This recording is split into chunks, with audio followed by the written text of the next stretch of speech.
السلام علیکم اسٹوڈنٹس، میں ہوں آپ کا ٹیچر محمد عبداللہ۔ امید ہے کہ آپ خیریت سے ہوں گے۔ تو آئیے سٹارٹ کرتے ہیں آج کا لیکچر۔ تو اسٹوڈنٹس، آج کا جو لیکچر ہے اس کا نام ہے defining candid solution. Candid solution سے کیا مراد ہے؟ کینڈیڈ سے مراد ایسا سولوشن ہے جو کہ خود بخود آپ کے ذہن میں آ جائے، جس کے لیے آپ کو محنت نہ کرنی پڑے، جس کے لیے آپ کو پلاننگ نہ کرنی پڑے۔ تو ایسا سولوشن جو بغیر کسی پلاننگ کے یا بغیر کسی محنت کے خود بخود آپ کے ذہن میں آ جائے، اس سولوشن کو ہم کینڈیڈ سولوشن کہتے ہیں۔ The word candid refers to something spontaneous۔ لفظ کینڈیڈ کا مطلب کوئی ایسا کام ہے جو خود بخود آپ کے ذہن میں آ جائے۔ spontaneous کا مطلب ہوتا ہے آٹومیٹکلی جو آپ کے ذہن میں آ جائے، and unplanned، اور جس کے لیے آپ کو پلاننگ نہ کرنی پڑے۔ فار ایگزامپل، مثال کے طور پہ، if you are asked to find number of students in your school، کہ اگر آپ کو ایک ٹاسک دیا جائے اور کہا جائے کہ آپ نے اسکول میں ان طالب علموں کے نام تلاش کرنے ہیں who can play cricket، جو کرکٹ کھیل سکتے ہیں۔ You can estimate by finding cricket players in your class، تو آپ یہ کام کو پورا کیسے کر سکتے ہیں کہ آپ اپنی کلاس میں جائیں اور کلاس میں ان بچوں کے نام تلاش کریں جو آپ کی کلاس میں کرکٹ کھیل سکتے ہیں، and then multiplying it by the total number of classes in your school, اور اس کے بعد آپ کی جو ٹوٹل تعداد ہے اسکول کی کلاسوں کی، ان کے ساتھ نمبر کو ملٹیپلائی کر دیں۔ تو اس طرح your solution in this way is the candid solution. آپ کا جو سولوشن ہوگا وہ کینڈیڈ سولوشن ہوگا۔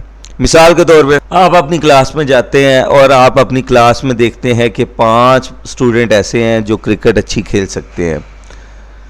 اس کے بعد آپ دیکھتے ہیں کہ ہمارے اسکول میں جو ٹوٹل تعداد ہے کلاسوں کی وہ 5 ہے۔ تو آپ نے جو اسٹوڈنٹس کی تعداد 5 نکالی ہے، اس کو آپ ٹوٹل کلاسز 5 کے ساتھ ملٹیپلائی کریں گے، تو اس طرح آپ کی جو تعداد ہوگی جو کرکٹ کھیلنے والے اسٹوڈنٹس ہیں وہ 25 ہوگی۔ تو یہ آپ کا جو سولوشن ہے یہ کیا ہے؟ کینڈیڈ سولوشن ہے۔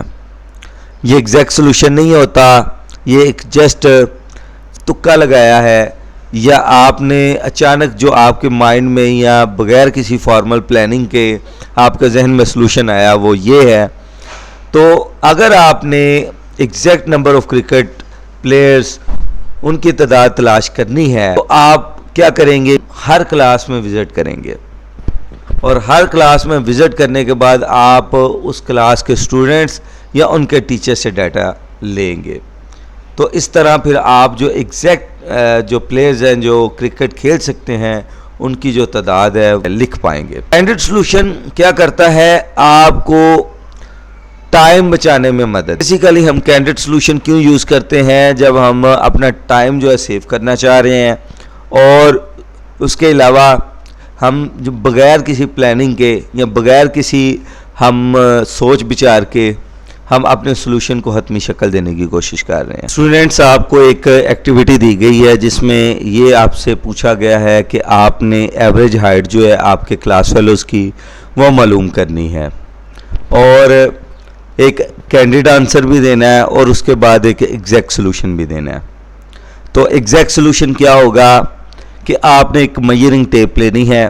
میئرنگ ٹیپ کے ساتھ آپ نے کیا کرنا ہے کہ ہائٹ جو ہے وہ مارک کر دینی ہے۔ تو اسٹوڈنٹ ٹیپ کے ساتھ آپ نے ایک اسکیل تیار کر لینا ہے جس میں آپ نے مارک کر لینا ہے کہ 5 فٹ 1 انچ ہے، 5 فٹ 2 انچ ہے، 5 فٹ 3 انچ ہے، 5 فٹ 4 انچ ہے، اور اسی طرح آپ نے جو اسکیل ہے وہ 6 فٹ تک یا 6 فٹ سے اوپر جتنی بھی آپ کے سمجھتے ہیں کہ اسٹوڈنٹس کی ہائٹ میکسیمم ہے ادھر تک آپ نے ایک اسکیل بنا لینا ہے۔ اور اسکیل بنانے کے بعد آپ نے اسٹوڈنٹ کو اس دیوار کے ساتھ کھڑا کرنا ہے۔ تو اس طرح آپ کیا کریں گے؟ ہر جو اسٹوڈنٹ ہے اس کی جو ہائٹ ہے وہ ریکارڈ کر لیں گے، اور ریکارڈ کرنے کے بعد آپ کیا کریں گے؟ ان سب ہائٹس کو جمع کریں گے اور اتنے پہ آپ ڈیوائیڈ کر دیں گے۔ تو اس طرح آپ کی کیا آ جائے گی؟ یہ ایوریج ہائٹ آ جائے گی۔ اب اس کا کینڈیڈ سولوشن کیا ہوگا؟ کینڈیڈ سولوشن یہ ہوگا کہ اگر آپ کے پاس میئرنگ ٹیپ نہیں ہے تو آپ نے کوئی بھی آبجیکٹ لے لینی ہے۔ فرض کر لیں کہ آپ ایک بک لے لیتے ہیں اور بک کی آپ ہائٹ جو ہے وہ تقریباً لے لیتے ہیں کہ 8 سینٹی میٹر ہے. اب 8 سینٹی میٹر اگر بک کی ہائٹ ہے تو آپ بک کو جو ہے وہ مارک کرتے جائیں دیوار کے اوپر, اور اس طرح آپ سکیل بنا لیں, اور سکیل کو بنانے کے بعد آپ 8 انٹرول کے آپ کو جو ہے وہ سکیل جو ہے جیسے بن جائے گا تو آپ نے اسٹوڈنٹس کی ہائٹ اس طرح میئر کرنی ہے, اور میئر کرنے کے بعد آپ نے جو ایوریج ان کی ہائٹ ہے وہ معلوم کر دینی ہے. تو یہ آپ کا کیا ہوگا, کینڈیڈ سولوشن ہوگا. اسٹوڈنٹس آپ نے یہ ایکٹیویٹی خود پرفارم کرنی ہے, اور ایکٹیویٹی کو پرفارم کرنے کے بعد آپ نے جو ہے اس کا آنسر نکالنا ہے. آئیے چلتے ہیں ہمارے اگلے ٹاپک کی طرف جس کا نام ہے سلیکٹنگ دا بیسٹ. اب یہ سٹیپ آخری سٹیپ ہے کسی بھی پرابلم کو سالو کرنے کے لیے. آپ نے سارے سٹیپس پرفارم کر لیے, آپ نے مسئلے کو بیان بھی کروا لیا, آپ نے مسئلے کو سمجھ بھی لیا, آپ نے مسئلے کے لیے حل کے لیے پلاننگ بھی کر لی. اس کے بعد آپ کے ذہن میں جو اچانک سلوشن آیا کینڈیڈیٹ سلوشن, اس کی مدد سے بھی آپ نے مسئلے کو دیکھ لیا. تو اس کے بعد آپ نے کرنا کیا ہے کہ ان میں سے جو بیسٹ سلوشن ہے اس کو سلیکٹ کر لینا. اسٹوڈنٹس کوئی بھی پرابلم ہے اس کو حل کرنے کے کئی سلوشن ہو سکتے ہیں. آپ نے ان میں سے وہ سلوشن جو ہے اڈاپٹ کرنا ہے جو سب سے بہترین سلوشن ہے. مثال کے طور پہ آپ کے اسکول نے ایک ویب سائٹ بنائی ہے, اور اس ویب سائٹ کے اوپر تمام جو اسٹوڈنٹس ہیں ان کے نام جو ہیں وہ اویلیبل ہے, اور آپ سے کہا جاتا ہے کہ آپ نے کیا کرنا ہے, ایک پرٹیکولر جو نیم ہے اس کو تلاش کرنا ہے. تو آپ یہ کام کئی طریقوں سے کر سکتے ہیں, جن میں سب سے پہلا طریقہ یہ ہے look at each name on the website, کہ ویب سائٹ پہ آپ نے ہر نام کو پڑھنا ہے, ایک بائی ایک کر کے آپ ریڈ کرتے جائیں اس کو, جب تک until the name is found or the list is over, جب تک آپ کو متعلقہ نام مل نہ جائے یا آپ کی لسٹ جو ہے وہ ختم نہ ہو جائے.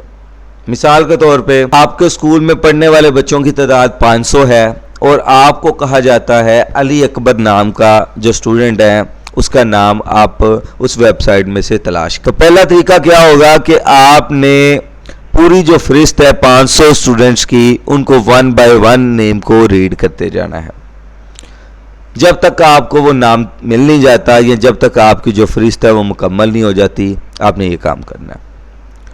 دوسرا طریقہ یہ ہے کہ آپ نے جو 500 اسٹوڈنٹس ہیں ان کے کیا کرنے ہیں, پرنٹ آؤٹس لے لینے ہیں. پرنٹر سے آپ نے ہارڈ کاپی ان کی جو ہے وہ لے لینی ہے, اور ہارڈ کاپی لینے کے بعد آپ نے اس کا جو نام ہے وہ تلاش کرنا ہے.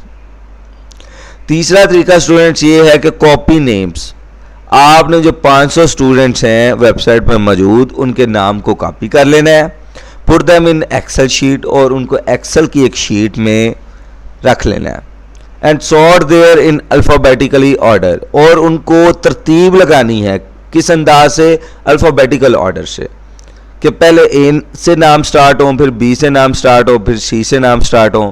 آپ نے جب الفابیٹیکل آرڈر میں اس کو ترتیب لگا لینی ہے, اس کے بعد سرچنگ ان اے سارٹیڈ لسٹ, جو آپ نے ترتیب شدہ لسٹ ہے اس میں اس کو تلاش کرنا ہے, جو کہ از کمپیریٹیولی ایزی, جو کہ آسان کام ہوگا. چوتھا طریقہ یہ ہے کہ آپ کی ویب سائٹ بنی ہے, جسٹ پریس Ctrl+F. آپ نے Ctrl+F کی جو کی ہے وہ کٹھی پریس کرنی ہے when the list is available in a web browser, کیونکہ آپ کی جو لسٹ ہے وہ ویب براؤزر پہ موجود ہے, اور ویب براؤزر آپ کو یہ فیسلٹی مہیا کرتا ہے کہ آپ اپنے کسی بھی نام کو Ctrl+F کی مدد سے سرچ کر سکتے ہیں. تو سرچ بار کے اندر آپ نے جو ہے وہ اس نام کو ٹائپ کرنا ہے, تو ویب براؤزر آپ کو آٹومیٹکلی وہ نام جو ہے سرچ کر کے دے گا. تو اسٹوڈنٹس ان میں سے سب سے جو آسان طریقہ اور سب سے جو بیسٹ سلوشن ہے وہ یہ ہے کہ آپ نے جو کام سرچ والا کیا ویب براؤزر پہ, آپ نے Ctrl+F کو پریس کیا, اور پریس کرنے کے بعد اس نام کو ٹائپ کیا, اور ویب براؤزر نے آپ کو سرچ کر کے آٹومیٹکلی دے دیا. اس کے علاوہ اس پرابلم کے یا کوئی بھی جو پرابلم آپ سالو کرنے جا رہے ہیں اس کے کئی سلوشن ہو سکتے ہیں, لیکن آپ نے سلوشن وہ اڈاپٹ کرنا ہے that has less number of steps, جس کے کیا ہوں سٹیپس کی تعداد کم ہو. that seems more effective based on some criteria, اور جو اس کرائٹیریا کے حساب سے اس کی ریکوائرمنٹ کے حساب سے زیادہ پر اثر دکھائی دے. تو اسٹوڈینٹس امید ہے کہ آج کا لیکچر آپ کو اچھا لگا ہوگا. اگر آپ مزید لیکچر جو ہیں وہ دیکھنا چاہ رہے ہیں آپ میرے چینل کو سبسکرائب کریں اور میری ویڈیوز کو لائک کریں. انٹل دین اللہ حافظ.